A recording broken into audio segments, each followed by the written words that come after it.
So remember when I said that 2020 was supposed to be a low buy year?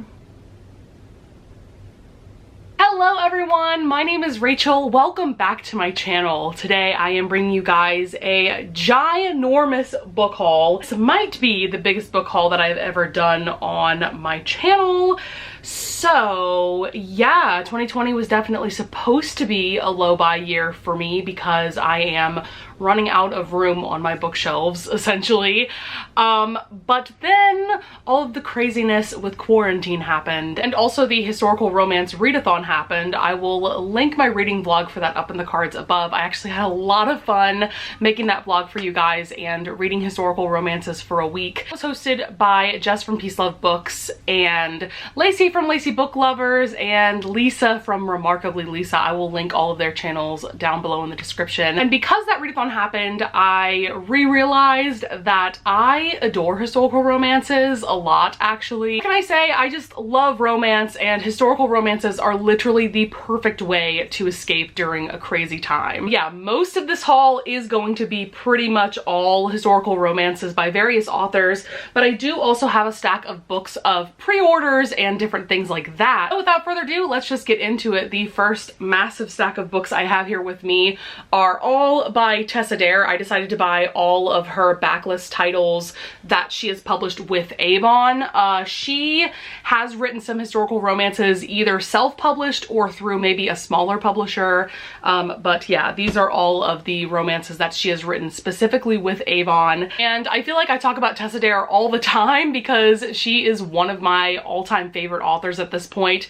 I have read all 3 of her books in the Girl Meets Duke series, and those books are just phenomenal. So I knew when going on this historical romance shopping spree that Tessa Dare definitely had to be priority. The first series of hers that I got is her Castles Ever After series. This is a series of books that she published right before the Girl Meets Duke series, and I actually have 2 copies of the same book. So this is Romancing the Duke. This is book 1 in the series, and I have 2 copies because I got this copy off of Amazon, but I don't know if you can tell, the font is like black for some reason and it's really hard to read. I mean, the rest of the book is completely intact. It is a brand new copy, but that really annoyed me. So I went on eBay actually and bought a used copy that had the gold font like it's supposed to. And Amazon did give me a refund for this copy and I didn't have to return it.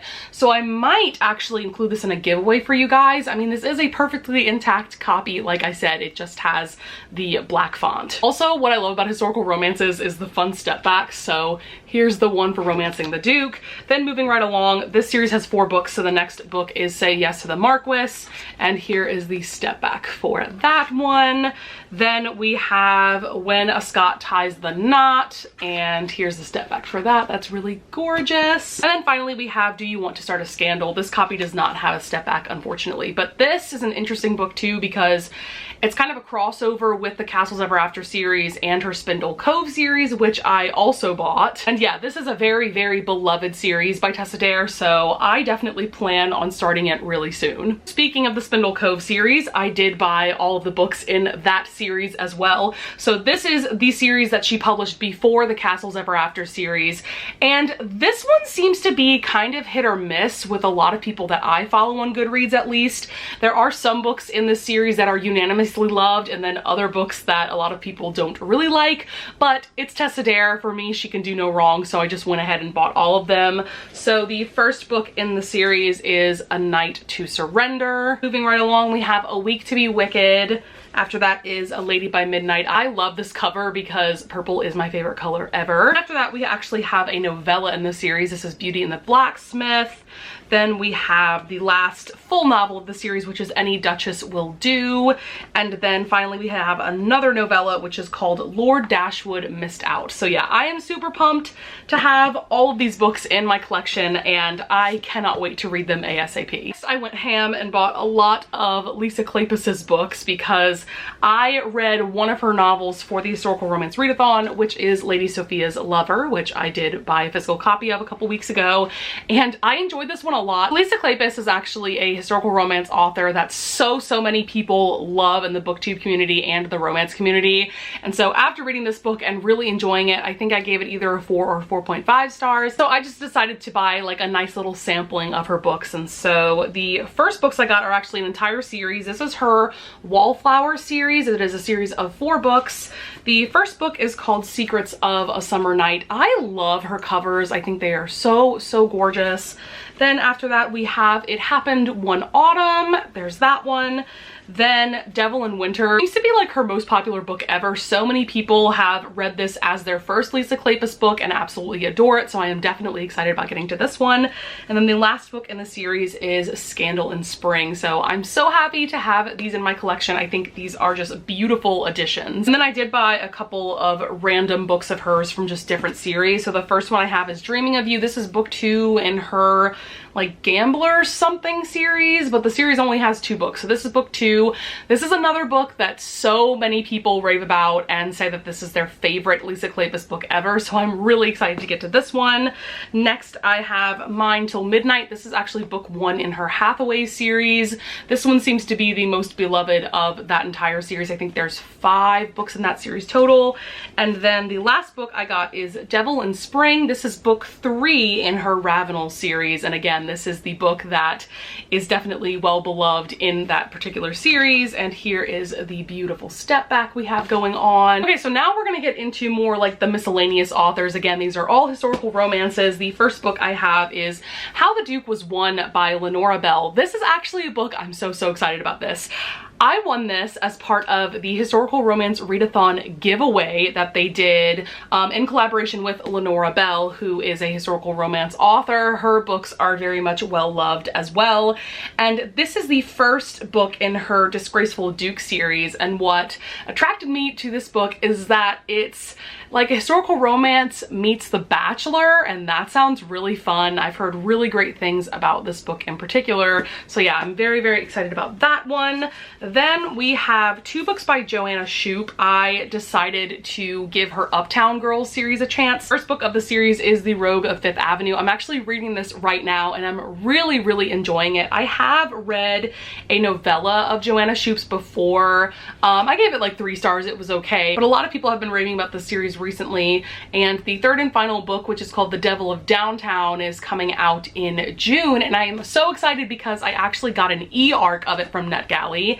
And then the second book in the series is The Prince of Broadway. So yeah, I think these are gorgeous covers. I'm so excited to have them in my collection, and like I said, I cannot wait to get to that e-arc soon. Then I decided to get a couple of books by Kerrigan Byrne. She is another author that is very well loved in the booktube community.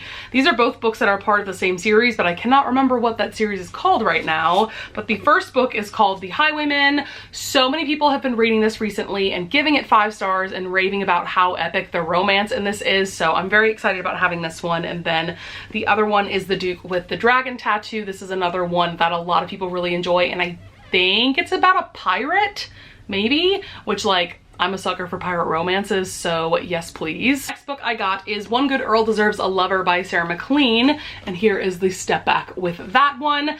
This was a really fun time. I actually read this during the Historical Romance Readathon as well, and I gave it 4 stars. Pippa is our main heroine. She is like a nerd and a scientist and so quirky and fun. I absolutely loved her character.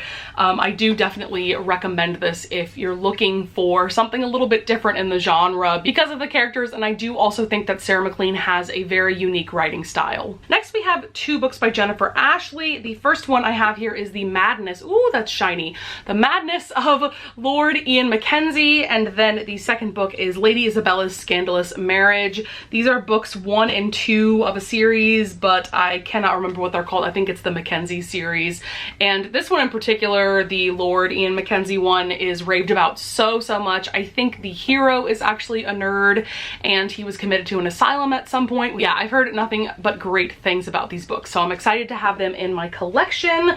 Next, I have a book by Laura Lee Girk. This is Governess Gone Rogue. So after I read The Governess Game by Tessa Dare, I will never stop bringing up Tessa Dare in my videos, I knew that I wanted to read more governess romances in the historical romance genre, but I also love nanny romances in the contemporary romance genre. But I had heard really great things about this this book in particular. I think it's about a governess who ends up dressing up as a man so that she can get a job as a tutor. And the last historical romances of this haul are all by Elizabeth Hoyt. She's another author that so many people love, and apparently her books also have a lot of action scenes, which is really fun.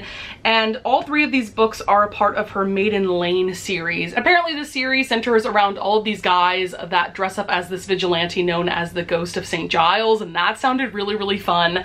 But a lot of people have raved about these three books in this series in particular. So we have Scandalous Desires. I'm pretty sure this is also a pirate romance, so yes please.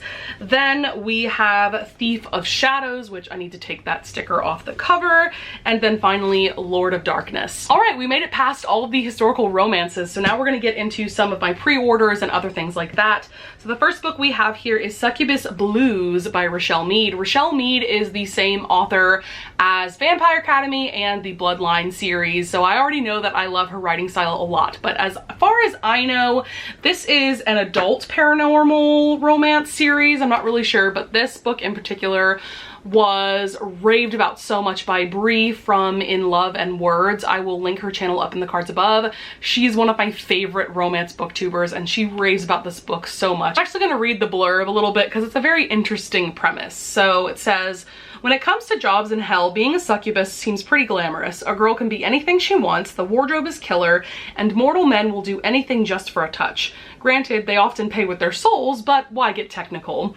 But Seattle succubus Georgina Kincaid's life is far less exotic. Her boss is a middle management demon with a thing for John Cusack movies. Immortal best friends haven't stopped teasing her about the time she shapeshifted into the demon goddess getup complete with whip and wings, and she can't have a decent date without sucking away part of the guy's life. This just sounds like a really great time, and I cannot wait to see what the fuss is all about. Then I also have Archer's Voice by Mia Sheridan. This is another book that Bree has raved about so much on her channel. This is one of her favorite books of all time, I think. So on the back, this one says, I wanted to lose myself in the small town of Pelion, Maine, to forget everything I had left behind, the sound of rain, the blood, the coldness of a gun against my skin. For 6 months, each breath has been a reminder that I survived and that my dad didn't. I'm almost safe again, but the moment I meet Archer Hale, my entire world tilts on its axis and never rights itself again. So this one is raved about a lot because Archer, who is the main hero, he's very shy. I think he's a selective mute, and so he's just a very different kind of hero in a romance novel. So I'm very excited to get to this one at some point. Then the next book I have is Undercover Bromance by Lyssa Kay Adams. This is book 2 in her Bromance book club series. I got my pre-order, I think in March at some point. I think March 3rd was when this came out, and I cannot wait to read this at some point. I actually requested the audiobook of this off of my library, so I cannot wait for that loan to come in. Next book is also really exciting because I actually won this in a giveaway as well, and that is Regretting You by Colleen Hoover. This is a book that I won in a giveaway that I think her publicist put on. I will put their Instagram down in the description below. This is actually an ARC copy, which is so exciting because I've never owned an ARC before. It says down on the bottom, advanced reader's copy, on sale December 10th, 2019. I won this giveaway, I want to say in the early part of February, like I think it was right before I had to leave for my gig in Joplin. But yeah, I'm so pumped to have this in my collection. I have read one of Colleen Hoover's books before, but it was Verity, which is her only thriller, so I feel like that doesn't give me any indication of what her other books are like, but I am very excited to get to this at some point. Okay guys, we have just a few books left. The next is Beach Read by Emily Henry. This is my book of the month pick for April. First of all, I love everything about this cover. The spine is also just perfect, and this is a book that I think hasn't actually been released yet. I think book of the month got it like a month early or something like that, but this is a really interesting premise. It's essentially about two authors. One of them writes romance novels, I think, and one of them just writes literary fiction. And so they decide to swap genres and try to write a novel of the other person's genre, and a romance ensues. I've heard nothing but great things about this book. Then I have 2 copies of the same book, and I have no good reasoning for that other than that I'm trash. So that is Chain of Gold by Cassandra Clare. First, we have the regular first first edition US hard copy. So this edition has a stunning picture of the different casts of characters. And then I also got the exclusive Waterstones edition of Chain of Gold. Isn't this absolutely stunning? This is what the back looks like. And so this is book 1 in her Last Hours series. I think it's going to be a trilogy. I'm just gonna hold up this copy. And this is a trilogy that is following the events of the Infernal Devices, which is my absolute favorite series that she has written in her Shadowhunters Chronicles. So this is following the children of the characters in that series. So I'm very, very excited to get to this at some point. And then the very last book of this book haul is going to be House of Earth and Blood by Sarah J. Maas. This is book 1 in her Crescent City series. The title of this series is very interesting because I live in New Orleans and New Orleans is known as the Crescent City, so that's very interesting to me. This is the first book in her adult fantasy series, and I've heard kind of mixed things about this one. It's like 800 pages, which is a lot for the first book in a series, but overall a lot of people have been loving this. I think I'm gonna wait to get to this one until after I read the Court of Thorns and Roses series, but I am very pumped to have this in my collection. I also pre-ordered this, so this came in, I think, on March 3rd. Alright guys, we made it through this book haul, and now I'm going to have to shelve all of these books and edit this video. I'm sure future me is hating me right now trying to edit this video, but I hope that you guys liked this video. I hope that you would consider pressing that like button and subscribing, and I thank you if you do. And because I am filming this on Easter, I hope that you all have a very happy Easter, and I will see you guys in the next video. Bye!